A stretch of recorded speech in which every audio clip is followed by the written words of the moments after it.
Again, magandang umaga po sa bawat isa. At ngayon po ay I would like to invite everyone na makibukas po kayo sa akin in Daniel chapter 2. We are going to be reading from verses 1 to 30. And with that, sa kahabaan po, we are going to be reading that along the way as we are trying to see itong mga talatang ito. At kung inyo maaalala, sa Aklat ng Daniel and his three friends na nakita natin in chapter 1, if you recall, na sila ay naging mga exile. So from Jerusalem, dinala sila sa Babylonia. At dito ay sinubukan silang ipasok sa kultura ng mga Babylonia, but they rejected it at nanindigan sila sa kanilang identity. So hindi nila pinayagan ito. And now in Daniel, kapag pumupunta tayo sa aklat ng Daniel, most of the time it's either one of the two stories na naaalala natin. Daniel in the lion's den, or yung tatlong magkakaibigan, yung inyong maaalala, sina Meshach, Shadrach at Abednego. So parang lagi magkahiwalay. But this time, in chapter 2, ay ating titignan silang apat magkakasama.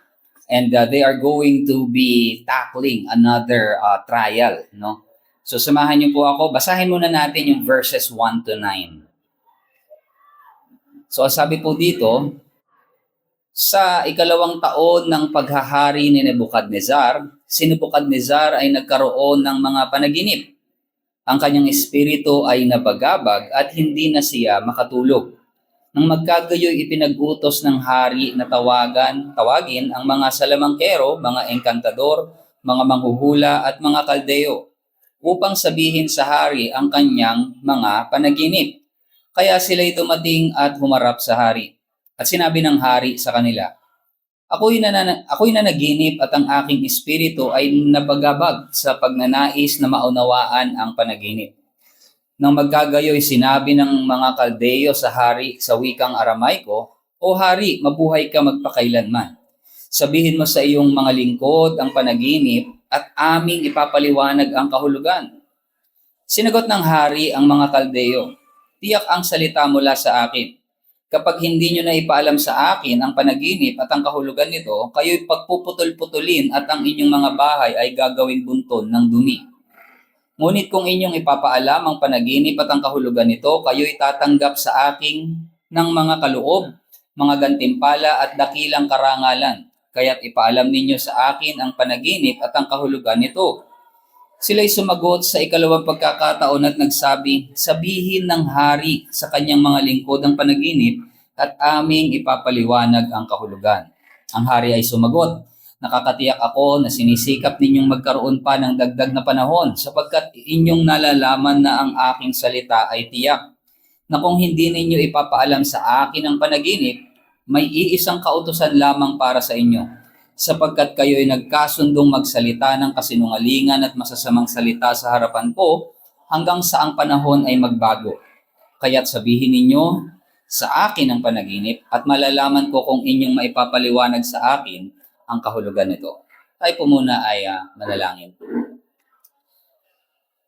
Aming Diyos, tunay nga, Ikaw ang Diyos na siyang patuloy na sumasama sa amin sa lahat ng pagkakataon sa aming mga buhay. At kami, Panginoon, na iyong mga anak, we can rejoice, O Lord, even in the midst of suffering, dahil ikaw ang Diyos na siyang nagligtas sa amin.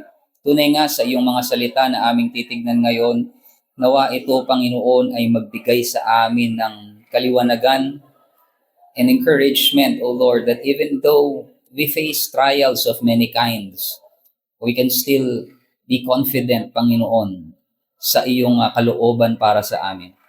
Samahan mo kami at patuloy mo kami, Panginoong, paalalahanan sa iyong salita. Ito po ang aming dalangin sa pangalan ng aming Panginoong Hesus. Amen. Marami sa ating panahon ngayon ang nagtuturo that once you become a Christian, magiging madali ang iyong buhay. Everything will be easy somehow. At kung may mga pangit na nangyayari sa iyong buhay, ay kailangan mo itong sawayin.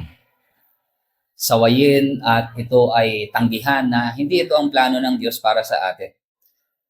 Ngunit sa ating pag-aaralan ngayong umaga, isang bagay na makikita natin na itinuturo sa atin paulit-ulit ng Biblia ay kahit tayo ay mga mananampalataya na, like everyone else, ay maaari tayong makaranas ng mga disappointments, even disasters, na hindi natin inaasahan or even anticipate. At ito ay dahil sa katotohanan na tayo ay nabubuhay sa isang mundo na lugmok sa kasalanan. And sa mga pagkakataon na tayo ay humaharap in difficulties sa ating buhay, paano ba tayo tutugon bilang mananampalataya? And the story of Daniel and his friends dito sa ating talata ay nagpapakita paano tayo tutugon nang mayroong panalangin, pagpupuri, even in the midst of trials that comes our way. At ang ating mensahe ngayong umaga, ang ating titignan is that believers have all the reason to pray and praise God in the midst of their trials. Tayong mga mananampalataya, tayo ay mayroong rason upang tayo ay patuloy na manalangin, magpuri sa Diyos kahit sa kalagitnaan ng ating mga pagsubok. We have all the more reason to do that. Now again, nakita natin ang istorya ni Daniel in the first chapter. And this chapter, if we are going to think, who is the hero of this story? Was it Daniel? Or yung three friends? Or silang apat? Actually, the hero of this story, most of the time, na ito namimiss natin, is si Daniel in the lion's den, or si Meshach, Shadrach, Abednego, and we admire their faith. They are heroes of faith, yes. But the hero of the story is none other but God. God is the hero of the story. At itinuturo sa atin sa mga talatang ito kung paano tayo tutugon sa mga pagsubok na maaari nating maranasan sa buhay na ito. Nakita natin na naginip yung hari in verse 1. At ang sabi dito sa ating nakita ay nabagabag ang kanyang kalooban. Nabagabag siya dahil nakita niya na hindi rin niya maipaliwanag ang panaginip na kanyang na panaginipan. So sabi rito, ang kanyang espiritu ay nabagabag at hindi na siya makatulog. And so, noong unang panahon, in the ancient world, lalo na nung panahon nila noon, ang mga panaginip ay tila ba tinitignan nila na anino ng mga paparating na mangyayari sa hinaharap. Lalong-lalo na sa isang hari na mayroong significance dahil siya ay namumuno sa isang bansa. And so, as a whole, tinitignan nila na ito ay mayroong interpretation upang ang hari ay makapag-prepare kung ano yung mga susunod na hakbang na kakailangan niyang gawin. So tinitignan nila ito as a foreshadowing of something that will happen in the future. Isang halimbawa dito, again, ay yung nangyari kung inyo maaalala kay Faraon, kay Joseph. Joseph and the Pharaoh in Genesis 41. Ibinigay naman ni Joseph yung interpretation sa Pharaoh. Dito naman si Daniel ay doon sa hari ng Babylonia. Now, dahil sa pagkabagabag nitong hari, in verse 2, ipinatawag niya lahat ng magicians, enchanters, sorcerers, at yung mga Kaldeo, yung mga Chaldeans, pinadala niya dito para ipinatawag niya para i-interpret itong kanyang panaginip. Pero contrary, dun sa normal na procedure, ang sabi nga ng mga Chaldeans sa kanya ay sabihin mo kung ano ang iyong panaginip at amin itong ipapaliwanag. Pero ano sabi ng hari? Medyo nakakagulat. Di ba parang ano nga naman, okay, sasabihin mo kami magsasabi ng interpretation. Pero ang sabi ng hari, hindi ganito. Sabihin niyo yung panaginip ko, tapos ipaliwanag niyo na rin. That way, alam ng hari na tunay nga, itong mga magicians, enchanters na to, hindi gumagawa-gawa lamang ng interpretation. So kahit sino siguro sa atin, pwede tayong, di ba, pag may nanaginip sa atin na uy, nanaginip ako, ganito, birthday daw ni ay, tayaan mo. Tatama yan. So, minsan, ganun yun. May mga nag-i-interpret na kagad ng ganun. Di ba? Kahit sino pwede mag-interpret. Pero dito, ang sabi ng hari, hindi ganito. Kayo ang magkwento sa akin kung ano yung panaginip ko, tapos saka nyo ipaliwanag. So, that is going to be a very challenging procedure kasi hindi ito yung usual na ginagawa nila. And ang sabi ng hari, if they succeed, they would be given great rewards. Bibigyan sila ng reward, at kung hindi nila ito nagawa, ang sabi dito, they would be executed. Pagpuputol-putulin sila, pati yung bahay nila ay wawasakin. Ibig sabihin, hindi lamang sila yung damay dito, pati yung kanilang sambahayan, even their families and relatives. Kasi they are deceiving the king. Parang ganito yung bigat ng kanilang challenge. Now, verse 7 to 8, makikita natin, nag-try pa ulit silang makipag bargain dito sa hari. Sabi nila, sila'y sumagot sa ikalawang pagkakataon for the second time, sabihin ng hari sa kanyang mga lingkod ang panaginip at aming ipapaliwanag ang kahulugan. So we see here na sinusubukan nilang makipag-bargain dito na hindi po ganun yung proseso. Sabihin nyo sa amin kung ano po yung inyong panaginip at doon namin sasabihin naman sa inyo kung ano yung interpretation nito. Pero malinaw ang sagot ng hari sa kanila, sabi niya, sinisikap nyo lang magkaroon ng dagdag na panahon. Dinidelay nyo lang eh. Parang ito yung sinabi ng hari. Sapagkat nagkasundo kayong magsalita ng kasinungalingan at masasamang salita sa harapan ko hanggang ang panahon ay magbago. Ibig sabihin hanggang malimutan ko na. Pero this is not how the king wanted it to be. Sabi niya, if you do not make the dream known to me, kapag hindi nyo pinaalam to sa akin, isa lang yung hatol sa inyo. And so, nasa dilema ngayon yung mga wise men. Tingnan natin yung verses 10 to 11. Tuloy natin pagbabasa. Ang mga Kaldeo ay sumagot sa hari at nagsabi, walang tao sa lupa na makapagbibigay ng hinihingi ng hari.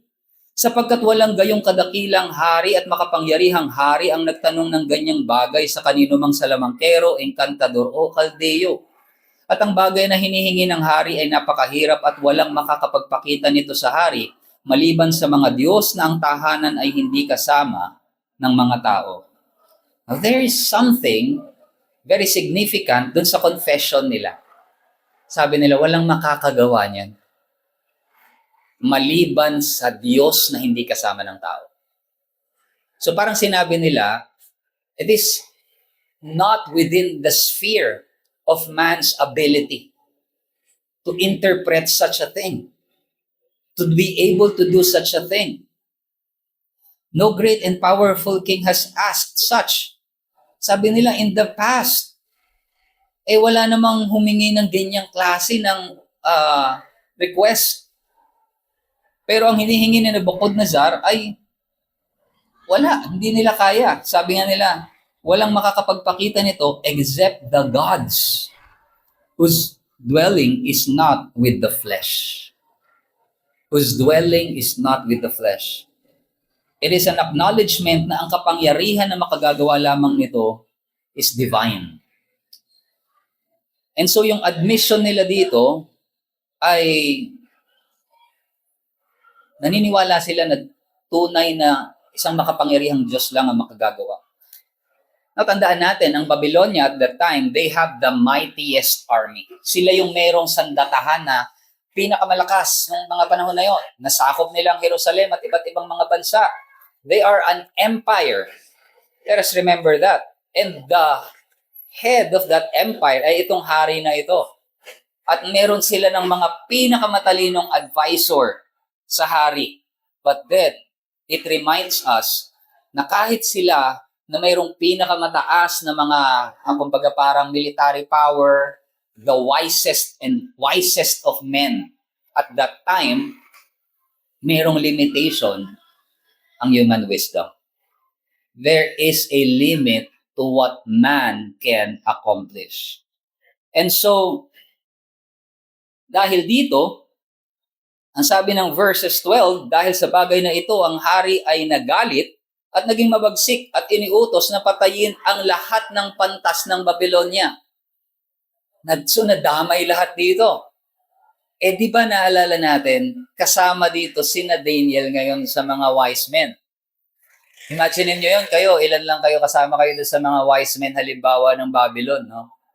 Kasi itong mga ilan na to, pinatawag ng hari, parang natulog ka lang, tapos paggising mo, may death sentence na kayo. Ha? Iniutos na ng hari, papatay tayong lahat. So, anong makikita natin dito? Ang utos ay kumalat, ng mga pantas ay papatayin. At hinanap nila si Daniel at ang kanyang mga kasama upang patayin sila. Nang magkagayoy maingat at mahinahong sumagot si Daniel at Aryok na punong kawal ng bantay ng hari na lumabas upang patayin ang mga pantas ng Babylon. So makikita natin dito, may mga nagpunta na kay Daniel, sinabi niya kay Aryok na punong kawal ng hari, bakit madalian ang utos ng hari? Ipinaliwanag ni Aryok ang pangyayari kay Daniel. So makikita natin dahil sa kawalan ng kakayanan ng mga pantas na humarap sa hari, na ipaliwanag ang kanyang panaginip, nagkaroon ng utos ang hari na ipapatay lahat ng mga pantas. So, bakit kasama si Daniel? Ang tanong dito, bakit madadamay si Daniel? Balikan natin yung Daniel 1:20. Ito yung nakasulat doon. Because in every matter of wisdom and understanding about which the king inquired of them, nung sila'y tinetest, he found them 10 times better than all the magicians and enchanters that were in his kingdom. 10 times better sila. So kung merong top-ranking wise men at that time, ito ay si Daniel at ang kanyang tatlong kaibigan ng mga Hudyo rin. So top-ranking sila. So kung merong uunahin, sino yun? Them. Imagine nyo yun, di ba? Bigla ka na lang, meron ka na lang palang death sentence. And so, they were captives. Pero isinama sila, maalala natin, sinama sila dun sa programa ng hari. And now, parang yun yung nagligtas sa buhay nila in chapter 1 dahil naging silang mga wise men. Pero ngayon, yung pagiging wise men nila is the very cause of danger sa kanilang buhay. And the reason why itong si Daniel at yung kanyang mga kasama, ang tanong doon, bakit hindi kasama sina Daniel? At yung sina Meshach, Shadrach, and Abednego nung pinatawag ng hari, kung sila pala yung top. It's possible because hindi nakikisama si Daniel and his friends when it comes to sorcery. Dahil yung mga kasama, di ba, na nandun is enchanters, magicians, sorcerers, so they are not practicing those things. So, this is possibly why hindi sila kasama nung mga wise men na humarap sa hari. And so, nag-reply, pansinin niyo yung, kumbaga parang magkaharap na dumating sina Aryok, sabi dito, yung captain of the king's guard, and hinanap sila para patayin. Parang sinundo sila para patayin, to think that, no? Pero pansinin niyo how Daniel responded.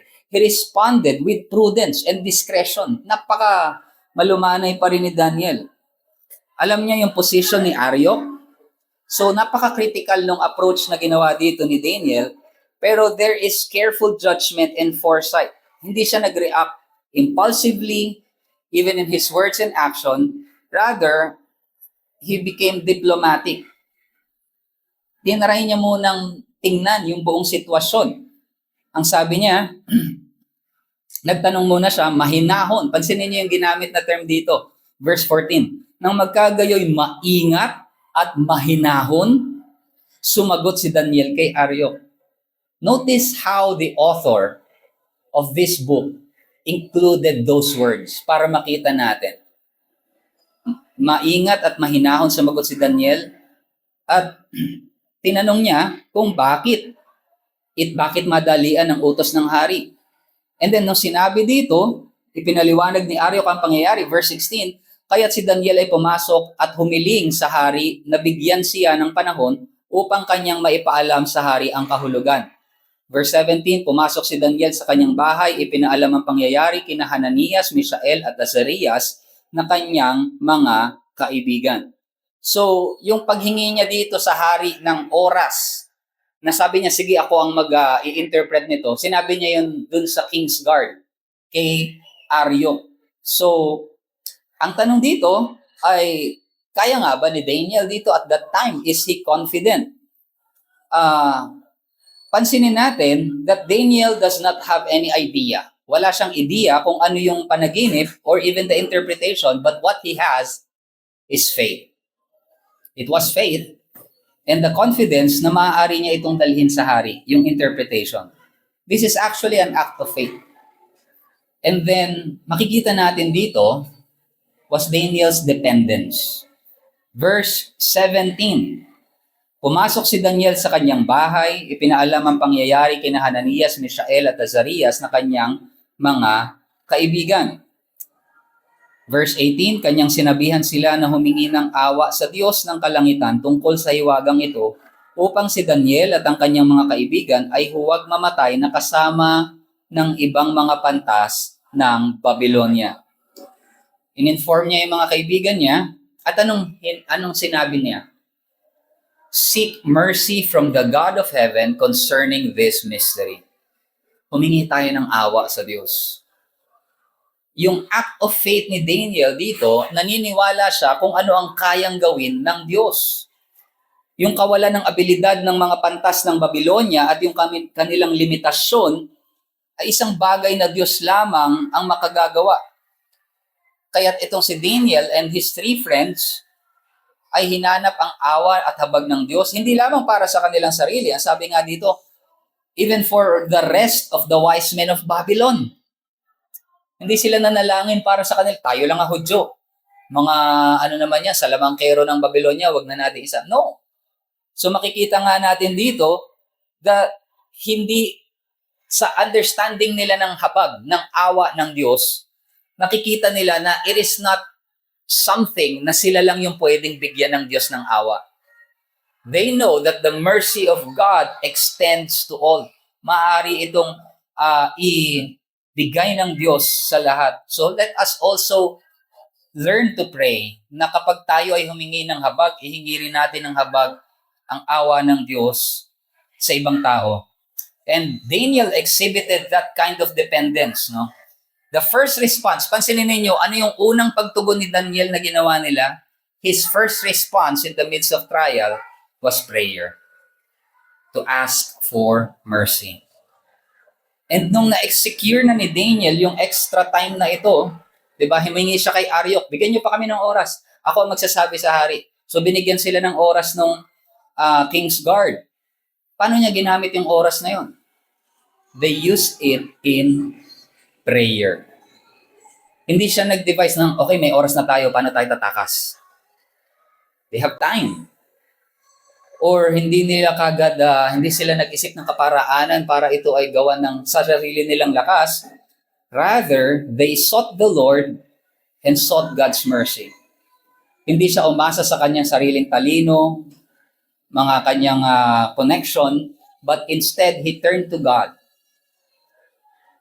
So the first thing na gusto natin makita dito, in times of crisis, tayong mga mananampalataya ay tinatawagan na hanapin ang awa ng Diyos sa panalangin, trusting in His wisdom and provision. Hindi tayo immune bilang mga mananampalataya sa trahedya at krisis ng buhay, at kapag nagganap, nangyari ang mga bagay na ito, hindi tayo pwedeng basta lamang, whether we like it or not, hindi tayo pwedeng mag-walk out. Na parang, ayoko niyan, walk out ako dito. We have to deal with it. Minsan, pwede kang natanggal sa trabaho, or there will be relational problem, health issues, even financial crisis. Sa mga magulang, pwedeng makaranas kayo ng problema with your children, or even tragedy in life. Kapag nangyari ang mga buhay na ito, when things fall out of place, Tandaan natin si Daniel was just a man like us. Kagaya lang din natin siya. Minsan, tinitignan natin yung mga character in the Bible as someone na mga super believers. No, they're not. Sabi nga ng James, Elijah was a man like us. They are just a man like us. And like us, they also need God's mercy. And to seek God's mercy is our first priority. Alam niyo po, ang sunflower, yung bulaklak, meron tong yung tinatawag na phenomenon na heliotropism. Ang ginagawa nito, kapag sumikat yung araw, kung nasan yung liwanag ng araw, dun siya nakatapat. So, throughout the day, habang from east to west, gumagalaw yung araw, yung sunflower gumagalaw din. Nakatutok lang din siya dun. Tapos pag lumubog na yung araw, i-reorient niya ulit yung sarili niya pabalik sa east so that kinabukasan, they will be able to get that light again. Kaya nga tinawag silang sunflower. So kagaya ng sunflower na instinctively, ang kanilang first reaction is to turn to the sun. Diba? Makikita natin. And follow it across the sky, tayong mga mananampalataya ay tinatawagan din na ganun, hanapin yung Diyos to seek God's mercy, especially in times of crisis. Kailangan nating hintayin ang habag ng Diyos.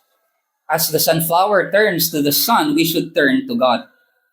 So, as an application for us, naway matutunan natin to confess our need.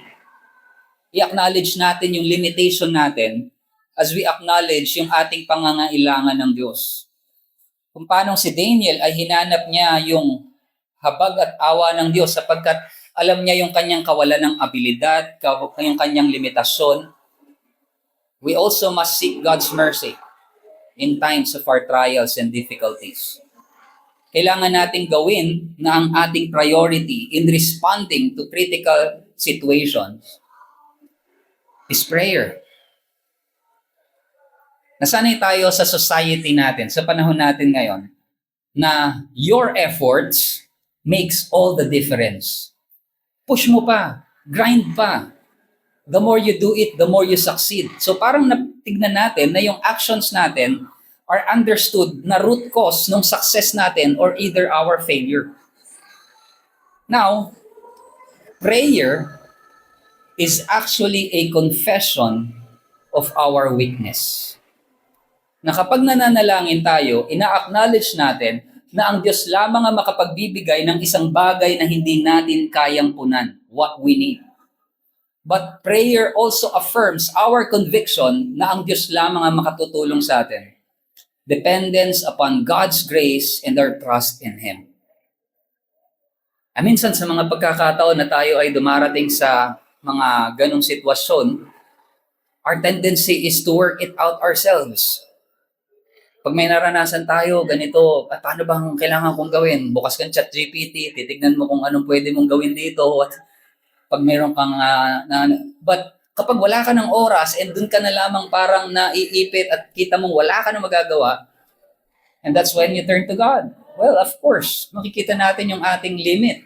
But sana maging reaction natin, kagaya ni Daniel, even though he has time, ginamit niya yon to seek the mercy of God. Our prayerlessness is a reminder, ang tanong dito, at titignan natin, yung ating kawalan ng pananalangin ay paalala sa atin kung ano ba talaga yung paniniwala natin sa Diyos. How much we believe in God for Him to make a difference in our lives. Kaya minsan ginagamit na talaga ng Diyos yung mga trahedya sa buhay natin, even crisis, para lang ibalik yung prayer life natin. To remind us that we must seek Him always. It's like when we forget to pray, it's like saying, sige Lord, next week na lang, okay pa ako ngayon. Kaya ko pa on my own this day. Okay pa yung grace na nakuha ko last week, meron pa. Sapat pa yung biyaya last week. Nung umattend ako sa church, nag-pray kami doon, okay pa yung natanggap kong biyaya. Next week na ulit, pag-attend ko ulit, usap tayo. That's not how it goes. We need the grace of God every day. Reliance upon Him. Now, verse 19, nakita natin yung deliverance ng Diyos sa kanila. Basahin natin dito. At ang hiwaga ay inihayag kay Daniel sa isang pangitain sa gabi. So nagkaroon siya ng vision. Nang magkagayoy, pinuri na Daniel ang Diyos sa langit. Nakita natin, walang makakapagpahayag ng misteryong ito. Sabi nga nila, even the wise men confessed that there's no one that can show it except the gods. At yun nga, tanging ang Diyos lamang ang nagpakita nito. At ang sabi doon, di ba nila, except the gods whose dwelling is not with the flesh. Pero maaalala natin, ang Diyos ng Israel, Yahweh, was a God who dwells with His people. In the Garden of Eden, kasama nila ang Diyos. In the tabernacle, kasama nilang ng mga Israelita, ang Diyos sa kanilang pagpasok sa Promised Land. The temple in Jerusalem, bumaba ang presensya ng Diyos. And in fact, there will come a time, at ito'y dumating na at naganap na sa atin, na mismong Diyos ay nagkatawang tao. He dwelt with us in the flesh. John 1:14. He became flesh. And this is the same God na nagpakita ng katapatan kina Daniel at ipinakita at pinahayag ang misteryo upang sila ay maligtas. It is no wonder na magpuri si Daniel. So Daniel praised God. Prayer and praise. Nagpupuri kaagad si Daniel. Ang tanong dito, kinancel na ba yung order na sila ay i-execute? Hindi pa. Pero nakita na ni Daniel ang pagliligtas ng Diyos. He is praising God dahil meron na siyang tiwala sa Diyos na sila ay ililigtas from this threat. Pero nandun pa rin sila sa gitna ng trials. Trials do not disappear because we praise God. Hindi nawawala ang mga pagsubok sa buhay natin dahil tayo nagpupuri, pero ang isang mananampalataya, ang puso ng mananampalataya ay hindi manlulumo kapag sila ay nagpupuri sa Diyos, lalo na sa kalagitnaan ng kanilang mga pagsubok. Verse 24,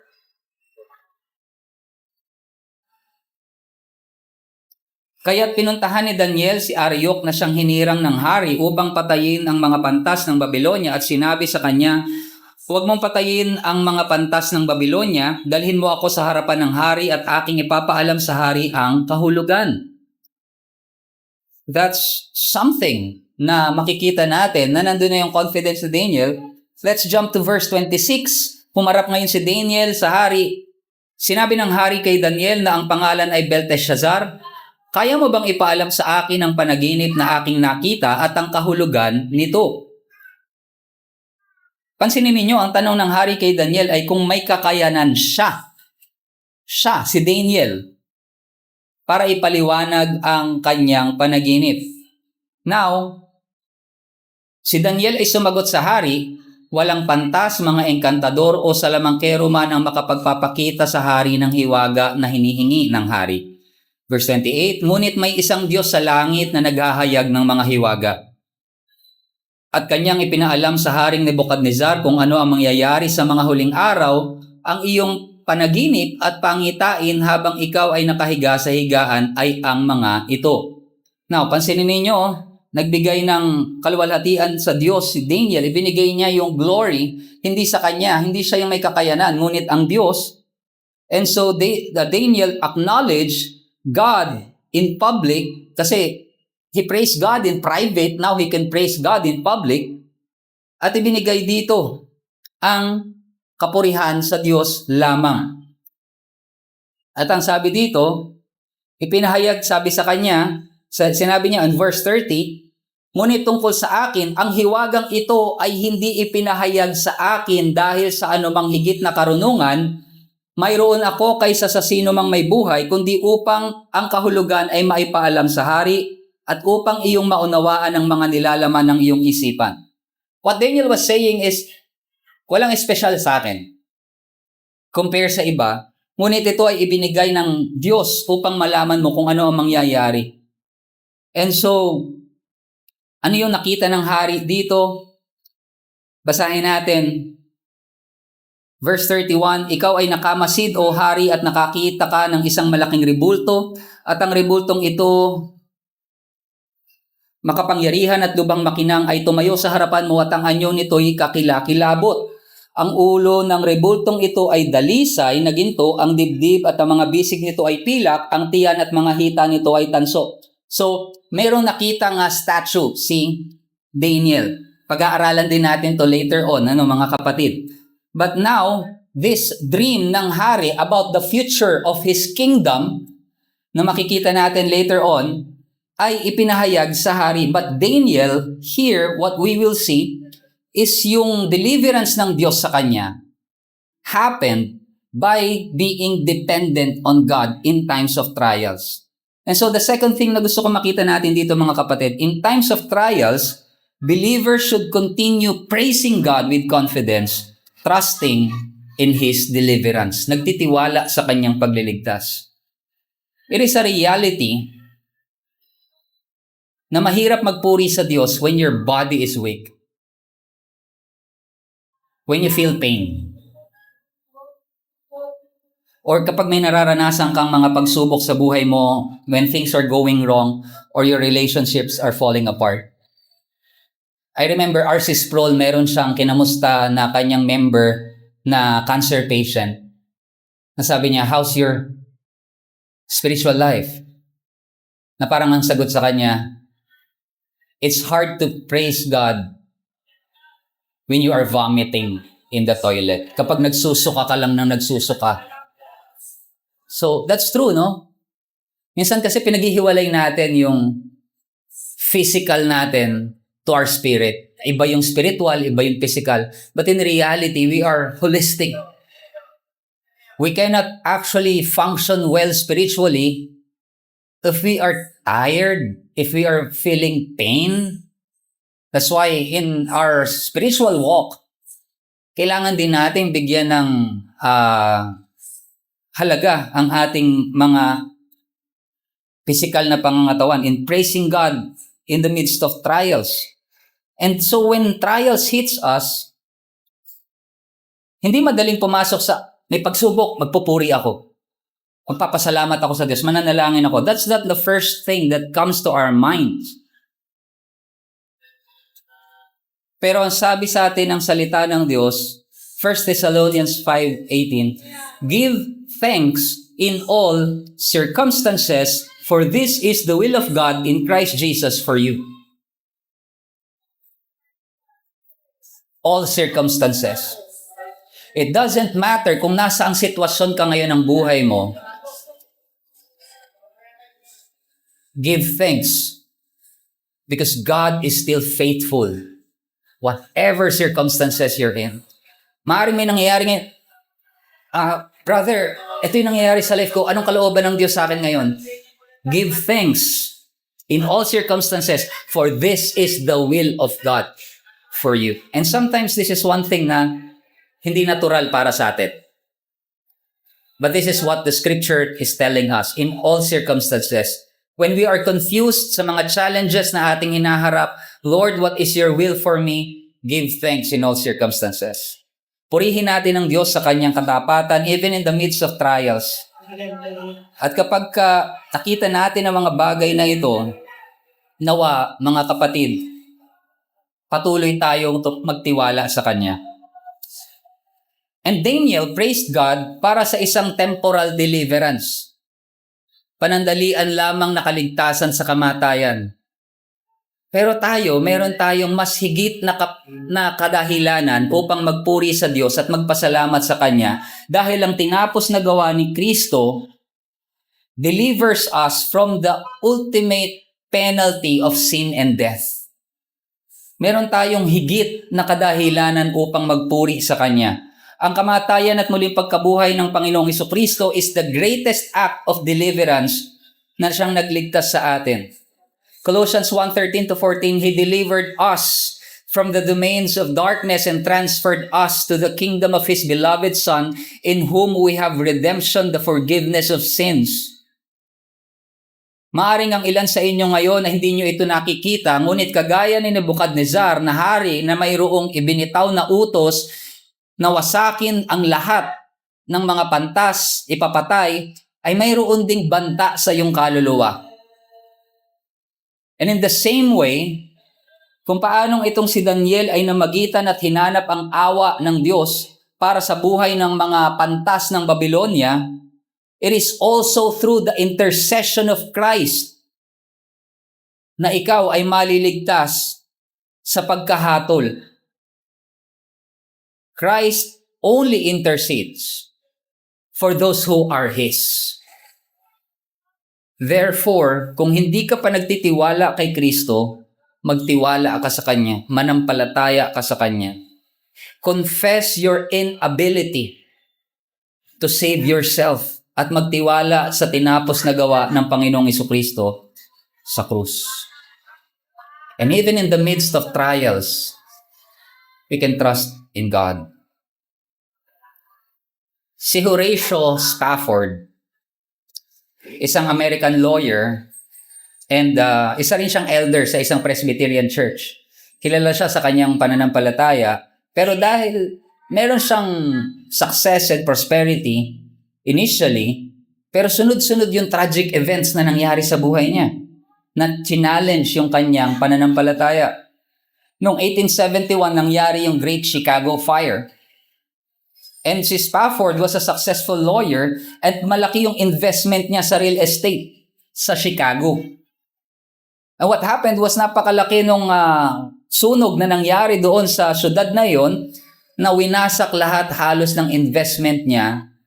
And so he considered a large amount of financial loss.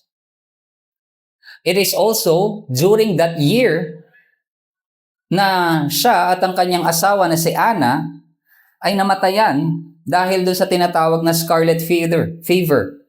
Namatay yung kanilang anak na lalaki. So, dalawang tragedy kaagad sa isang taon. And then, noong 1873, so gusto nilang makarecover doon sa mga nangyari sa kanila, nagplano sila na pumunta sa Europe with the family, pero dahil may mga commitments etong si Spafford, pinauna niya yung kanyang asawa at 4 na anak na babae. Susunod na lamang siya, and as the ship na nagbabiyahe, lulan yung kanyang asawa at 4 na anak na babae, ay bumangga sa isa pang barko. And rapidly ito ay lumubog. Lahat ng kanyang mga anak na babae ay namatay. Si Annie, Maggie, Bessie, and Tanita nalunod. Nakasurvive yung kanyang asawa at nagpadala kagad ng telegrama sa kanya na ang nakasulat lamang, "Saved alone." Siya lamang inaligtas. Dahil dito sa kanyang natanggap na balitang ito, nagmadali siyang pumunta sa Europe para makasama yung kanyang asawa. And habang sila nagvo-voyage, habang sila naglalakbay, itinuro ng kapitan sa kanya kung saan yung spot na lumubog mismo yung barko kung saan namatay yung kanyang 4 na anak. And on that journey, sumulat siya ng hymno. And the hymn that he wrote is the hymn, "It is well with my soul." If you know that hymn. It is well with my soul. It is well with my soul. Can you imagine that?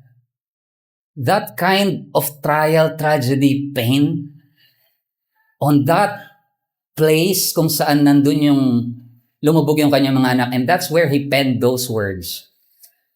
It is well with my soul. Nagpakita siya ng pagtitiwala sa Diyos despite that overwhelming grief. So in the midst of trial, makikita natin yung lesson dito, even in the lesson of Daniel's story, of faith and dependence upon God. And this teaches us 2 things. Let us respond in prayer, in dependence upon God, and praise God with confidence that we will find deliverance. Tayo po'y manalangin.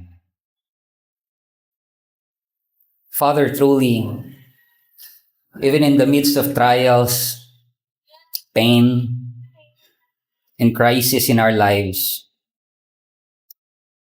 we can say it is well with our souls because we have Christ. Tunay nga, Panginoon, hayaan mo ngang yung mga salitang ito ay maging kapaki-pakinabang sa puso ng bawat isa na nakapakinig. Gamitin mo ito para sa kalakasan ng aming pananampalataya. Ito po ang aming dalangin sa pangalan ng aming Panginoong Hesus. Amen.